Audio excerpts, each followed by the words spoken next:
요한복음 11장 32절부터 35절까지의 말씀 한 절씩 교독하겠습니다. 신약성경 165쪽 요한복음 11장 32절에서 35절 교독합니다.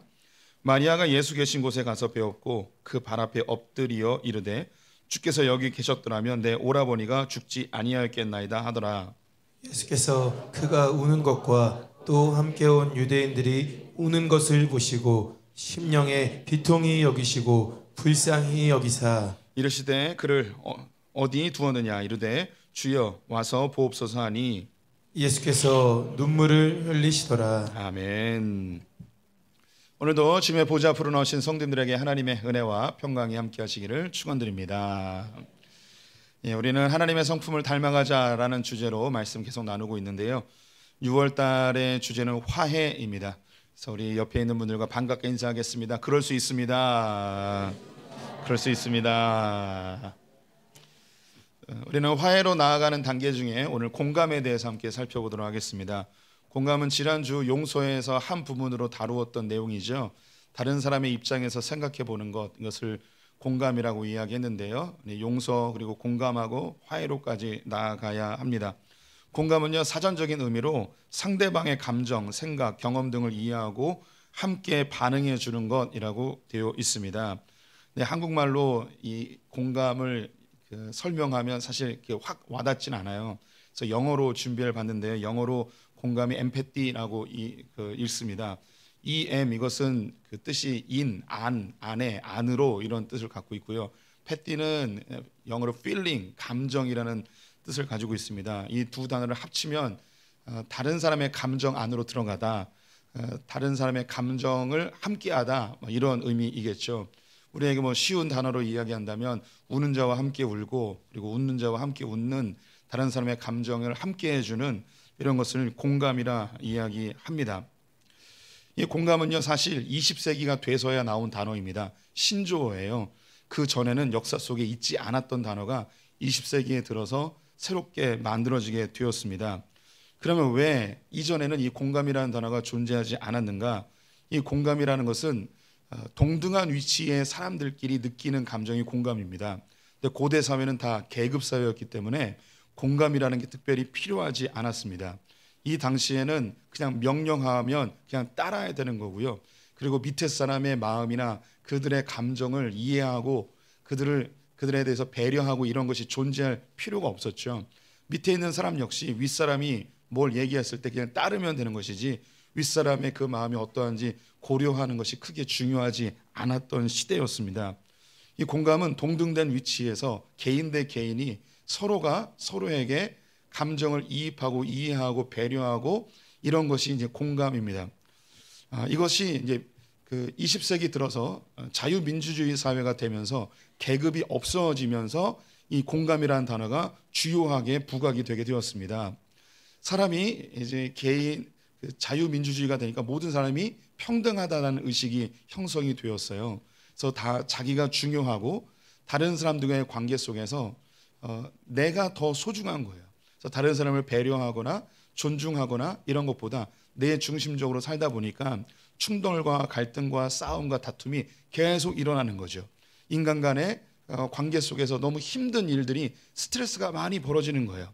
그래서 사회적으로 이런 일들을 해소할 수 있는 방법으로 공감이라는 것을 찾아낸 거죠. 그래서 상대방 입장에서 생각해보고 상대방의 감정을 고려해보고 이런 공감의 능력이 이 시대에 특히 이제 자유민주주의, 개인주의 사회 속에서 너무너무나 필요하다는 것을 깨닫게 되었습니다.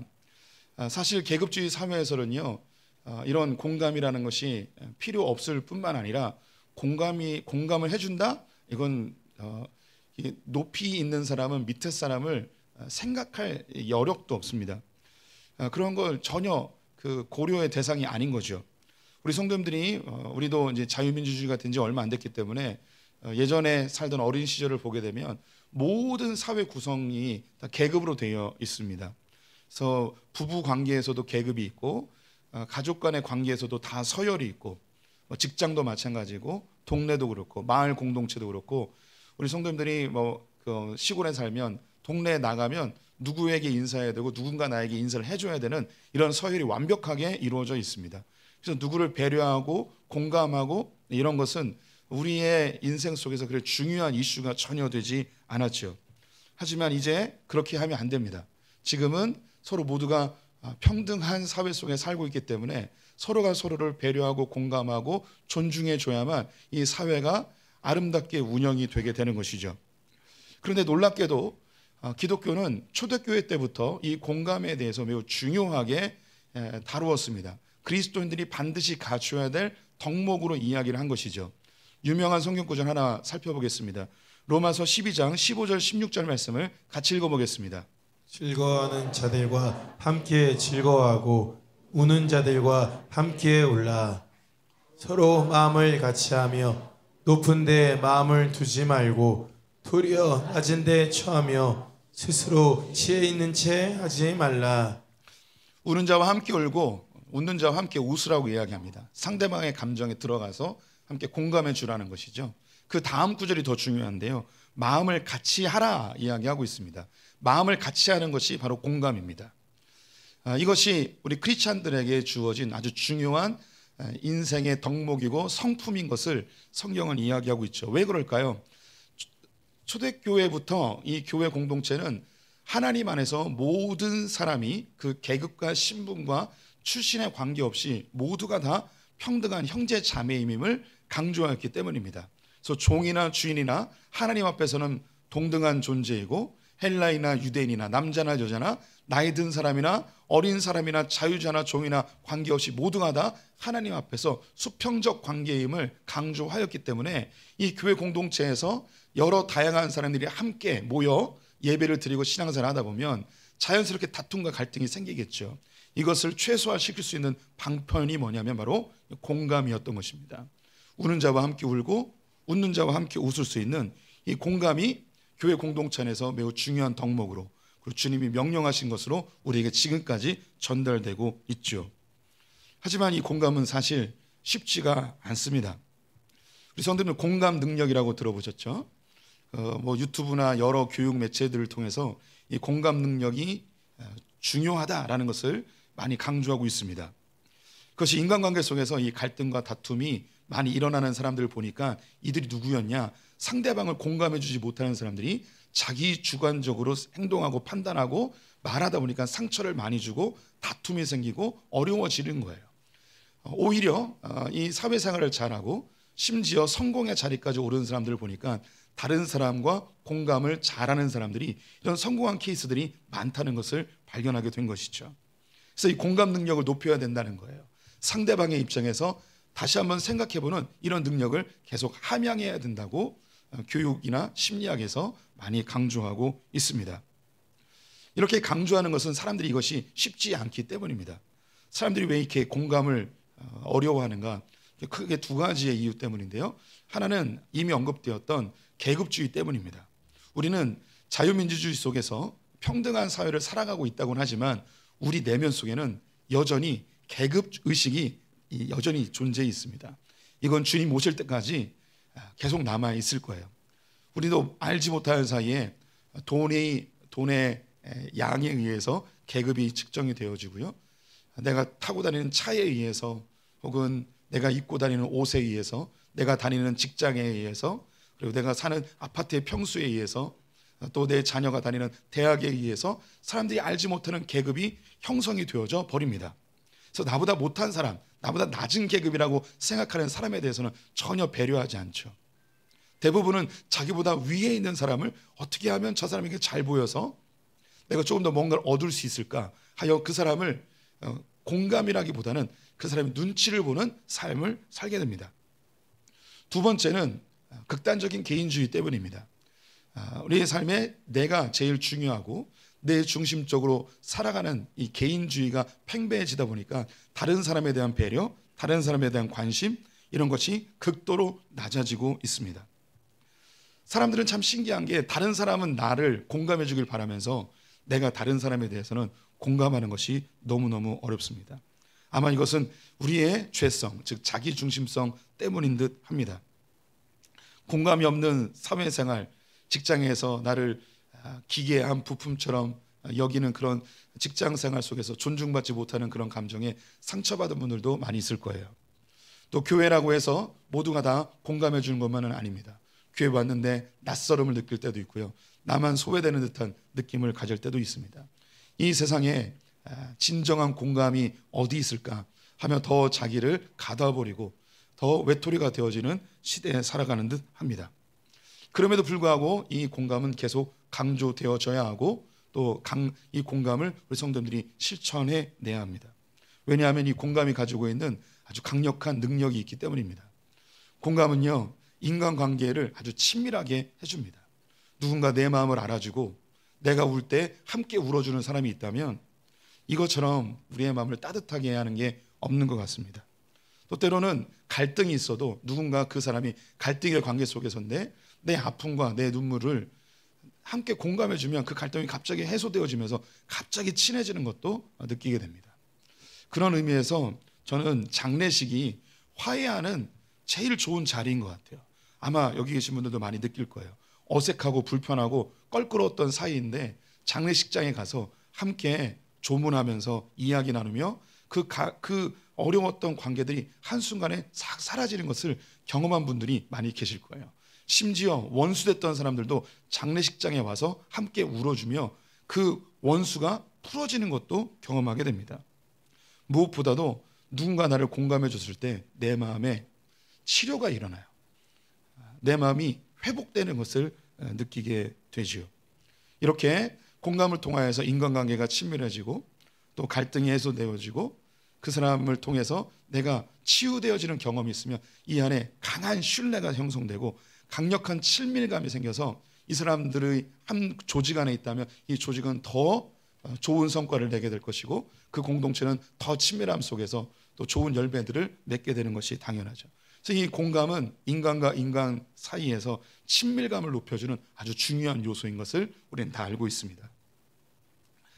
초대교회부터 이 공감이 우리 크리스찬들에게 중요한 덕목으로 이야기됐다고 말씀을 드렸죠. 성경 구절 하나 더 살펴볼게요. 베드로전서 3장 8절과 9절 말씀 같이 읽어보겠습니다.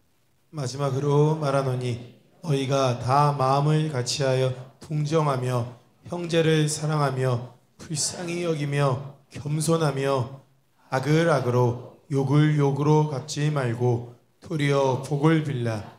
이를 위하여 너희가 부르심을 받았으니 이는 복을 이어받게 하려 하심이라. 이 구절 역시 공감에 대한 이야기이죠. 서로 동정하고, 이전에는 공감이라는 단어가 없어서 이 동정이라는 단어를 그대로 썼습니다.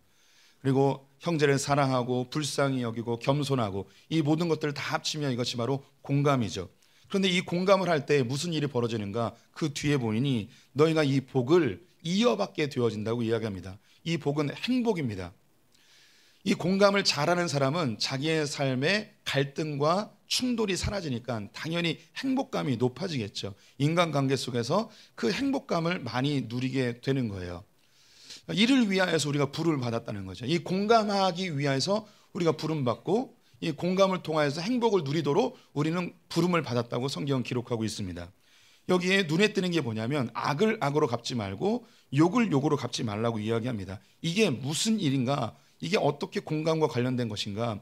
우리 지난주 용서에 대한 부분을 이야기할 때 이 부분을 언급을 드렸었는데 우리는요 누군가로부터 악을 당할 때가 있습니다. 손해를 볼 때가 있죠. 나를 공격할 때가 있습니다.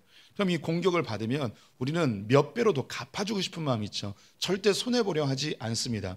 악을 악으로 갚는다는 게 내가 손해를 봤으면 그 상대방도 손해를 입혀야만 직성이 풀리는 그런 우리의 속성을 이야기하는 거예요. 누군가 나에게 욕을 했다면 이 욕을 몇 배로 갚아줘야만 자기의 직성이 풀리는 우리 인간의 마음을 그대로 보여주고 있는 거죠. 근데 이거 하지 말라는 거예요. 그럼 어떻게 안 할 수 있을까요? 공감해요, 공감. 뭔 이유가 있겠지. 그럴 수 있어. 저런 상황이면 나도 그렇게 얘기했을 거야. 하며 그 사람의 입장에서 한번 생각해 봐주는 그런 공감. 이 공감이 바로 악을 악으로 갚지 않을 수 있고 욕을 욕으로 갚지 않을 수 있는, 그래서 우리의 행복을 유지할 수 있는 아주 중요한 삶의 비밀, 삶의 지혜로 성경은 우리에게 알려주고 있습니다. 그럼 왜 이렇게 성경은 우리에게 공감을 요청하고 있을까요? 삶의 지혜나 혹은 인생을 살아가는 행복의 기법으로 이 공감을 이야기해 주는 것은 아닐 것 같습니다. 왜 우리에게 이렇게 공감을 주님은 요구하시는가? 그 이유는 하나님께서 우리를 공감해 주셨기 때문입니다. 하나님은 우리의 마음을 공감하세요. 우리가 울 때 함께 울어주시고요, 우리가 기뻐할 때 함께 기뻐해 주시는 분이세요. 우리가 이 공감을 하기 위해서는 동등된 위치가 되어야 된다고 말씀드리지 않았습니까? 하나님이 우리를 창조하실 때 하나님의 형상대로 지으셨어요. 하나님과 동등된 위치로 만드신 거죠. 서로 마음을 함께하기 위해서, 공감하기 위해서, 함께 웃고 함께 웃기 위해서 우리를 같은 레벨로 만들어 주셨습니다. 근데 우리가 죄를 지어서 하나님의 형상이 파괴되어 이렇게 육신을 갖고 이 땅에서 살아가고 있죠. 원래 에덴 동산에서는 이 모습이 아니었습니다. 우리가 천국에 가면 그 모습으로 다시 바뀌게 될 거예요. 그 모습은 성경에서 구체적으로 언급하지 않고 빛된 형상이라고 이야기해요. 지금 이 몸은요 다 흙으로 돌아가게 되어 있고 우리는 신령한 육신으로 다시 부활하게 되어 있습니다. 원래는 그 모습이었어요. 하나님과 함께 기뻐하고 함께 웃을 수 있는 신령한 모습이었는데 죄를 지어 우리는 이런 육신의 모습으로 살아가게 되었습니다. 네, 하나님은 여전히 우리를 사랑하시고 우리와 함께하고 싶으셔서, 우리와 공감을 느끼고 싶으셔서 하나님이 인간의 육신을 입고 이 땅에 내려오셨습니다. 그분이 바로 예수 그리스도이시죠. 우리 성도님들이 누군가를 공감해 준다는 게 참 쉽지 않은 게 그 사람의 위치에서 살아보지 않았기 때문에 100% 공감하기가 쉽지가 않습니다. 예를 들어 재벌 총수의 2세 이런 사람이 우리 성도님들의 삶을 이해를 할 수 있겠습니까? 그분들이 손에 물이라도 묻혀봤겠습니까? 우리 성도님들처럼 그렇게 그 지옥철이라고 하는 그런 그 지하철을 타고 출근을 해봤겠습니까? 공감이 안 되는 거죠. 또 고위 권력에 있는 사람들이 우리 서민들을 어떻게 공감을 할 수 있겠습니까? 그분들이 공감할 수 있는 방법은요, 자기 회사가 완전히 망해가지고 그런 하층민으로 떨어졌을 때 그때서야 비로소 공감을 할 수 있는 거죠. 서민의 삶이 이런 거구나, 이렇게 힘들었구나. 권력자들은 자기의 권력을 다 잃어버리고 나락으로 떨어졌을 때 비로소 이 하층민의 삶, 서민의 삶이 이런 거구나. 그때서야 비로소 깨달을 수 있겠죠. 그 위치에 가지 않으면 진짜 공감이 일어날 수가 없습니다. 하나님께서는 우리를 공감하시기 위해서 직접 인간의 모습으로 이 땅에 오셨죠. 우리 성도들이 아무리 노력해도 개미의 인생을, 개미의 삶을 이해할 수 없습니다. 개미의 삶을 이해하기 위해서는 성도들이 개미가 돼야만 개미의 삶을 이해할 수 있겠죠. 하나님은 저 멀리에서 내가 너를 이해한단다, 내가 너를 잘 알아, 너 힘들지? 내가 위로해 줄게. 그렇다면 우리는 그 위로가 결코 마음에 와닿지 않을 것입니다. 왜냐하면 그 하나님은 저 멀리 있는 분이고 나를 알 수 없는 분이기 때문이죠. 근데 그분이 직접 오셔서 나와 똑같은 인간의 삶을 사시고 내가 너의 고통을 안다, 너의 눈물을 안다, 너의 아픔을 안다 이야기하셨다면 그분은 나와 똑같은 인생이었기 때문에 우리에게 그것이 더욱 공감이 되어집니다. 성경 구절로 확인해 보겠습니다. 히브리서 4장 15절 말씀 같이 읽어보겠습니다. 우리에게 있는 대제사장은 우리의 연약함을 동정하지 못하실 이가 아니요 모든 일에 우리와 똑같이 시험을 받으신 이로되 죄는 없으시니라. 주님 우리와 똑같이 인간으로 오셔서 우리의 연약함을 동정하셨습니다. 다시 말씀드리면 이 당시에는 공감이라는 단어가 없었기 때문에 동정이라는 말을 썼어요. 공감해 주신 거예요. 우리가 똑같이 아파해 주시고 함께 웃고 함께 울어 주신 것이죠. 그 예수님께서 우리에게 공감해 주신 것은 이 공감의 능력을 아셨기 때문이고 우리에게도 이 공감을 실천해 보라고 이야기하십니다. 오늘 본문은요, 예수님이 생애 가운데 많은 사람들과 공감해 주셨는데 그 중에 한 장면을 가져왔습니다. 이 장면은 예수님의 사역의 거의 마지막 부분에 있는 것인데요, 예수님이 십자가에 달리기 얼마 전, 바로 직전에 있었던 일입니다. 나사로라는 사람을, 죽었던 나사로를 부활시키는 장면인데 이것은 예수님의 부활의 예고편과 같은 것이었습니다.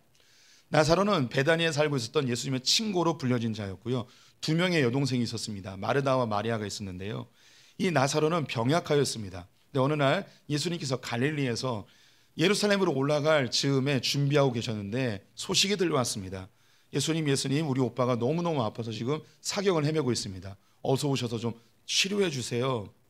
그런데 예수님께서 곧바로 가셔서 낫게 해주시면 될 텐데 시간을 끕니다. 제자들도 예수님 이렇게 미적미적 되시면 그 사이에 죽으면 어떡합니까? 빨리 가셔야죠. 그러자 예수님께서 죽은 거 아니라고 이야기하면서 차의 피를 미루십니다. 그러다가 나흘을 미루십니다. 그 나흘 사이에 나사로는 죽었고 장례식까지 마무리가 되었습니다. 시신은 무덤에 안치되었고 무덤 문이 닫혀 버리게 되었습니다. 뒤늦게 예수님이 베다니에 도착을 하자 마르다와 마리아가 예수님이 오셨다는 소식을 듣고 버선벌로 나와서 예수님 앞에 엎드려 울기 시작합니다. 예수님 왜 이제 오셨냐고. 예수님이 그때 여기 계셨으면 예수님의 능력으로 우리 오라버니 낫게 해줄 수 있었을 텐데 왜 이제 왔냐고 하며 그 마음에 애통해하며 너무나 한스러운 눈물을 쏟아내고 있습니다. 사실 자기 형제의 죽음을 눈으로 보는 것은 너무나 큰 고통입니다. 제가 여러 성도님들의 죽음을 경험하게 되죠. 목사이다 보니까. 공통적으로 하는 이야기가 뭐냐면 부모님이 돌아가실 때보다 더 충격이 형제가 죽을 때가 충격이 더 크다고 이야기하더라고요. 부모님이 돌아가시는 건 나이 드셨으니까 돌아가시는 거야 라고 여기는데 자기 형제가 죽으면 이 죽음이 곧 내 눈앞에 와 있는 듯한 느낌을 받는데요. 이미 경험하신 분들도 많이 계시겠죠. 오라버니가 죽었어요. 평생 병약했던 그 오라버니, 집안에 가장 같던 그 오라버니가 죽으니까 이 여성 둘은 이제 뭐 해먹고 사나 굉장히 앞이 깜깜했을 것입니다. 여러 복합적인 마음으로 눈물을 흘리고 있는 거예요. 예수님이 늦게 오신 거에 대한 그에 대한 원통함, 그런 서운한 섭섭함 이런 것들이 막 복합돼서 눈물을 흘리는 거죠.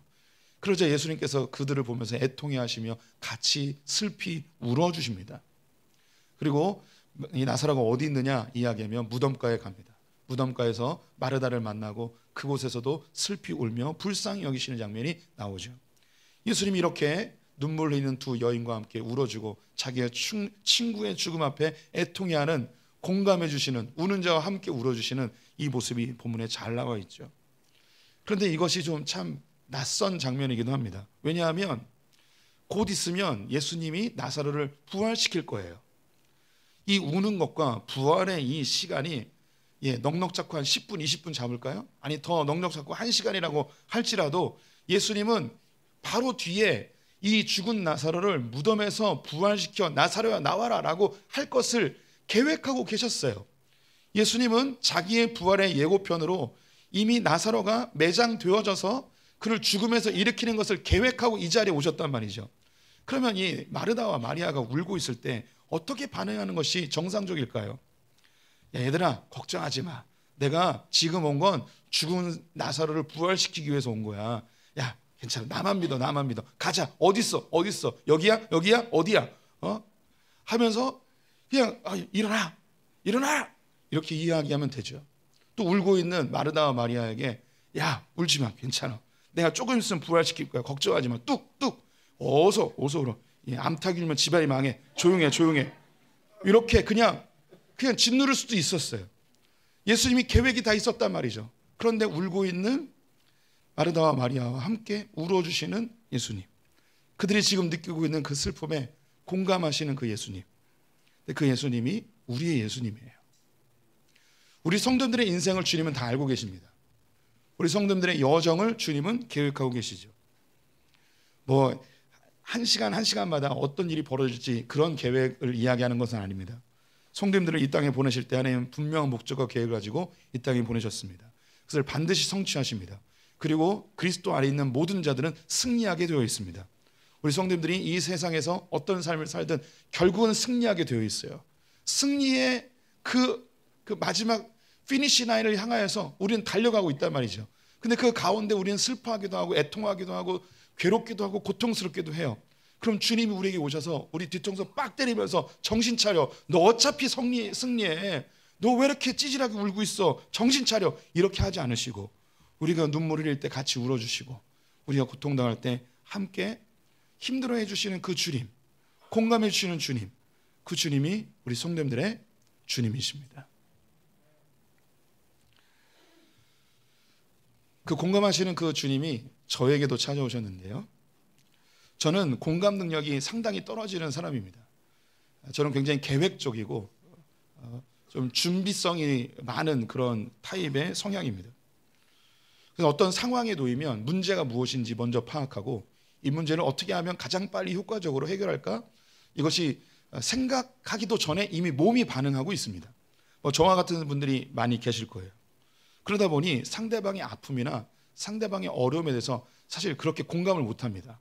대신에 그 문제가 무엇인지 파악하고 빨리 그 해답을 제시하려고 하죠. 이러한 성향은 부부관계 속에서 큰 장애물로 다가옵니다. 아내가 뭘 이야기하려면 저는 말을 끊죠. 그래서 결론이 뭔데? 어떻게 하라고? 뭐 해줄까? 이렇게 먼저 반응하는 저를 보죠. 얘기를 끝까지 들어보고 얘기해라. 아니, 결론부터 얘기해. 시간 없어. 빨리 얘기해. 결론이 뭐야? 이렇게 반응하는 저. 그런데 저만의 모습은 아닐 거예요.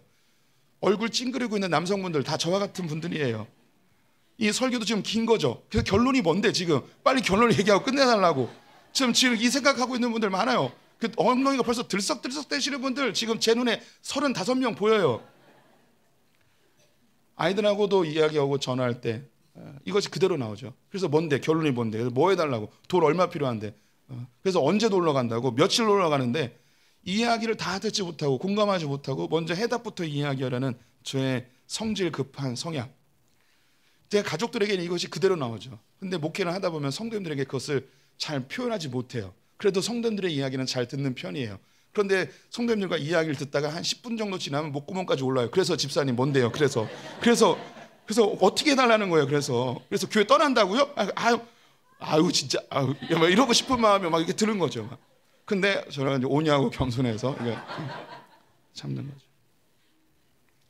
저는 성향이 문제를 파악하고 빨리 해답을 제시하는 그런 탁월한 그런 지혜자가 되는 것이 제가 원하는 방향성이었습니다.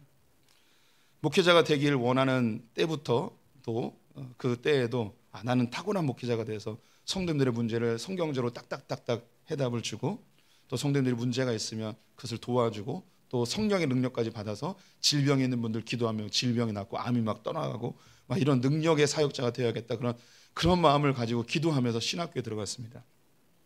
신학교에 들어가서 얼마 지나지 않아 저의 무능력을 철저하게 깨닫게 되었습니다. 직접 사역의 현장에 뛰어들었을 때에 선생님들과의 관계도 어려웠고 아이들을 통제하는 것도 쉽지 않았고 설교 한 편을 준비하는 것도 너무너무 어려웠습니다. 또 힘들어하는 성도님들에게 기도해도 아무 효과도 일어나지 않고 기도하면 겨우 감기는 낫는데 3일 뒤에 낫고 막 이런 일들만 나타나는 저의 모습을 보면서 나처럼 이렇게 무능력한 사람이 목사를 해도 되겠는가? 나처럼 이렇게 평범한 사람이 목사해도 되겠는가? 이 목사는 탁월한 사람들이 해야 되는 거 아닌가? 막 이런 자괴감이 밀려오게 되었습니다. 이걸 겨우겨우 참다가 신대원 2학년 때는 도저히 못 참겠는 거예요. 나 이 무능력함에 내가 너무너무 괴로웠습니다. 그래서 신학교를 이제 자퇴하려고 하다가 자퇴까지는 못하고 휴학을 하고 인도에 가게 됐죠. 인도에서 주님이 저에게 찾아오셔서 저를 공감해 주시고 저에게 귀한 깨달음을 주셨습니다. 주님이 저의 능력 없음을 인정해 주셨습니다. 너 능력 없어. 알아. 너 능력 없는 거 알아. 그런데 네가 할 수 있는 거 하면 되잖아. 하면서 저에게 책 한 권을 들려주셨고 이 책을 통하여서 귀한 깨달음을 얻게 됐습니다. 이 부분을 좀 짧게 나눠드리고 싶습니다. 이 책에는요 예수님이 세례를 받고 공생애를 시작하시며 40일 동안 광야에서 금식하실 때에 사단의 시험을 다룬 책입니다. 예수님이 사단을 통해서 3가지의 시험을 받으시죠. 돌을 떡으로 바꾸라는 것, 그리고 천하만국을 보여주며 사단에게 절을 하면 이 천하만국을 다 주겠다는 시험. 3번째는 성전 꼭대기에서 떨어지면 천사들이 와서 예수님을 구해주는 모습을 통하여 이 예수님이 하나님의 아들이라는 것이 입증되어지는 시험입니다. 이 시험에 대해서 예수님은 말씀으로 다 대적하십니다. 사람이 떡으로만 사는 것이 아니고 하나님의 말씀으로 사는 거라 이야기하며 돌을 떡으로 바꾸지 아니하시죠. 또 하나님 외에는 경배하지 아니하겠다 이야기하며 사단에게 절하는 것을 거부하십니다. 또 주 너의 하나님을 시험하지 말라라는 말씀으로 자기가 하나님의 아들임을 기적을 통해서 입증하려는 것을 거절하십니다. 예수님께서 돌을 떡으로 바꾸는 건 이 시험은 단순히 예수님의 허기짐에 대한 문제가 아닙니다. 이 당시 이스라엘은 먹는 문제가 가장 심각했습니다. 이것은 지금도 마찬가지이죠. 예수님께서 5병이어로 5,000명을 먹이시고 7병이어로 4,000명을 먹이셨을 때에 백성들은 흥분하기 시작했습니다. 예수님 우리의 왕으로 모시자라고 예수님을 쫓아다녔죠. 그 이유는 그들에게 먹는 문제가 너무너무 심각했기 때문입니다. 이 먹는 문제만 해결해 주면 단번에 예수님은 메시아가 될 수 있습니다. 하지만 예수님은 그렇게 하지 않으셨습니다. 할 수 있었지만 하지 않으셨습니다. 또한 그 당시 천하만국은 로마 제국을 이야기합니다. 로마 제국의 황제가 되어지면 예수님은 십자가를 지지 않아도 모든 사람들이 예수님 앞에 절을 하게 되어 있습니다. 예수님은 그 방법을 택하지 않으셨습니다. 아니, 그 방법이 아니어도 이스라엘의 왕 헤롯의 아들로 태어났어도 예수님은 단번에 이스라엘의 왕이 되는 것이죠. 로마의 황제로 태어났으면 로마 제국의 왕이 되어서 십자가를 지지 않고 왕의 자리에서 누릴 수 있으셨습니다. 주님은 만군의 주제이시고 만왕의 왕이심에도 불구하고 그 일을 하지 않으셨죠. 예수님은 성전에서 떨어져서 기적을 일으키면 사람들이 이분이 하나님의 아들이구나라고 입증이 될 것입니다. 사실 예수님이 수많은 이적들, 귀신을 쫓아내고 무리를 걷고 병자들을 낫게 함으로 예수님이 행차하면 수만 명의 사람이 쫓아다녔습니다. 예수님을 쫓아다녔던 이유는 그 예수님을 왕으로 만들기 위함이었고 자신들에게도 그 기적이 일어나기를 소원하는 마음 때문이었죠. 예수님께서 자기가 예수님의 하나님의 아들임을 입증하는 그 기적은 행하지 않으셨습니다. 할 수 있었지만 하지 않으셨습니다. 저는 그전까지 어떤 목회자가 되길 원했냐면 사람들에게 많은 돈을 얻어서 잘 나눠주는, 복을 흘려보내는, 복을 나눠주는 그런 돈 많은 사람, 이런 사람을 하나님이 쓰신다고 생각을 했습니다. 또 세상의 높은 위치, 대통령이나 국회의원이나 혹은 세상 사람들이 이름만 대면 알만한 그런 시상식장에서 이 모든 영광을 주님께 올려드립니다, 이렇게 하는 그런 누구나 알 수 있는 그런 유명한 사람이 되면 복음이 더 잘 전해질 거라고 생각을 했습니다. 또 나를 통하여서 막 병자들이 낫고 암이 떠나가고 안진뱅이가 일어나고 한 번 설교하면 3,000명이 회개하고 이런 능력을 발휘할 때 하나님이 쓰신다고 생각을 했죠. 그런데 이런 능력이 나에게 없는 것을 보고 저는 포기하고 싶었고, 저는 쓸모없는 너무나 평범한 사람이라는 것에 자괴감이 들어 쓸모없는 인생, 실패한 인생으로 스스로 평가하여 이 믿음의 길, 사역의 길을 포기하려고 하였습니다.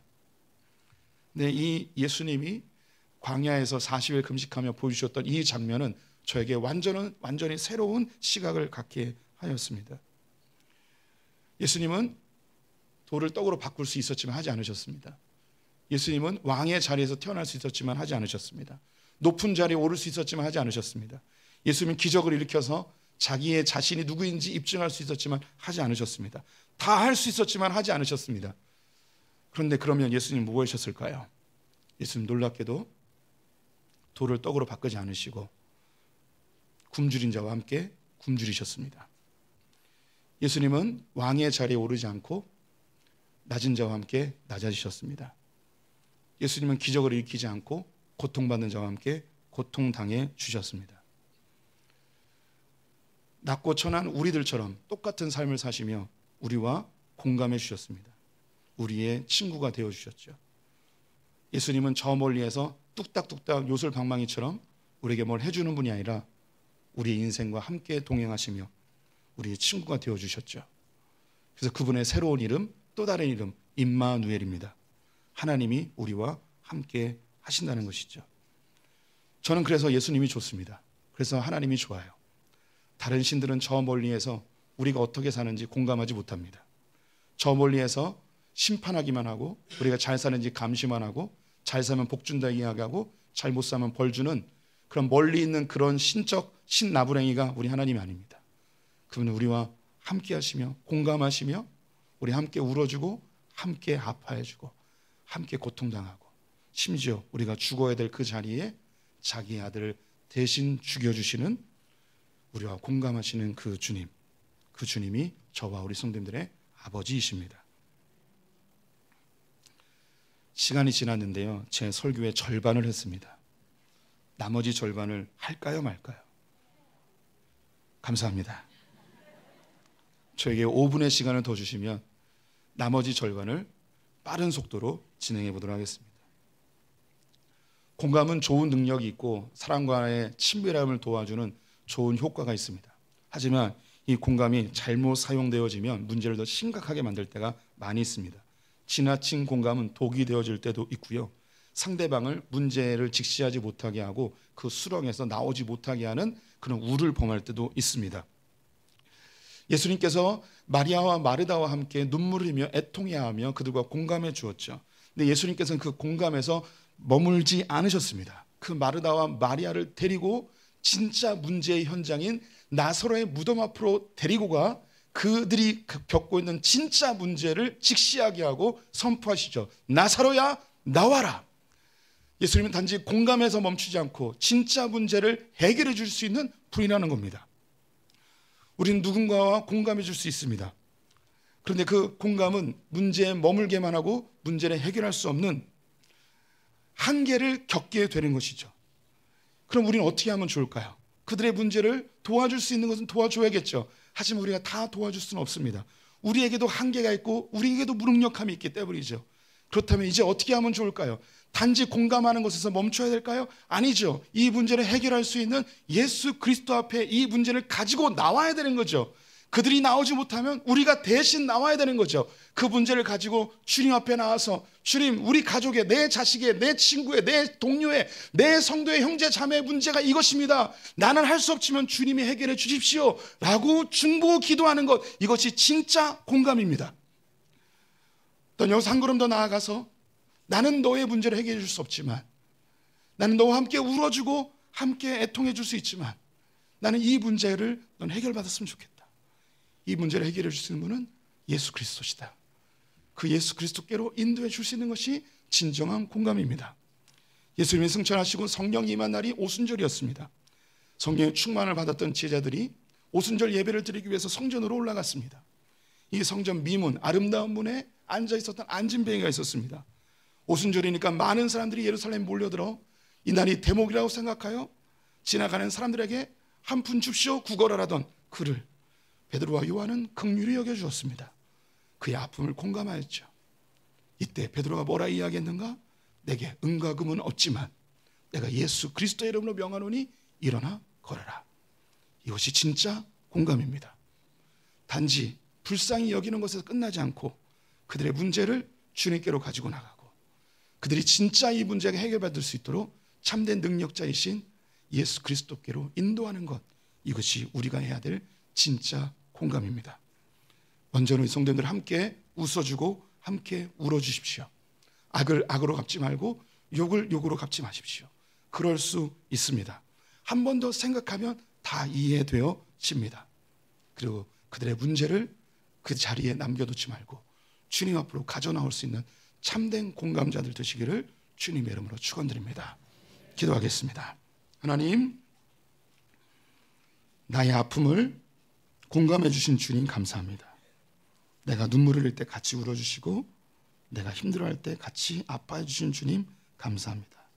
이 공감을 은혜 받았으니 우리 지체들과 함께 울어주고 웃을 수 있는 참된 그리스도인들 되게 하여 주시옵소서. 한 번 더 생각하고 그럴 수 있다고 선포하고 악을 악으로 갚지 않고 욕을 욕으로 갚지 않는, 그래서 우리의 삶에 행복이 떠나지 않는 그런 삶 살게 하여 주시옵소서. 또한 문제를 문제로 남겨놓지 않고 참된 해결자이신 예수 그리스도 앞에 문제와 그 사람을 데리고 나올 수 있는 참된 공감자들 되게 하여 주시옵소서. 지금 우리 주 예수 그리스도의 은혜와 하나님 아버지의 무한하신 사랑과 성령의 교통하심이 우리를 공감해 주신 하나님 본받아서 우리 지체들과 우리 이웃들에게 공감하기를 결정한 소풍의 모든 성도들 가운데 지금부터 영원토록 함께 있을지어다. 아멘.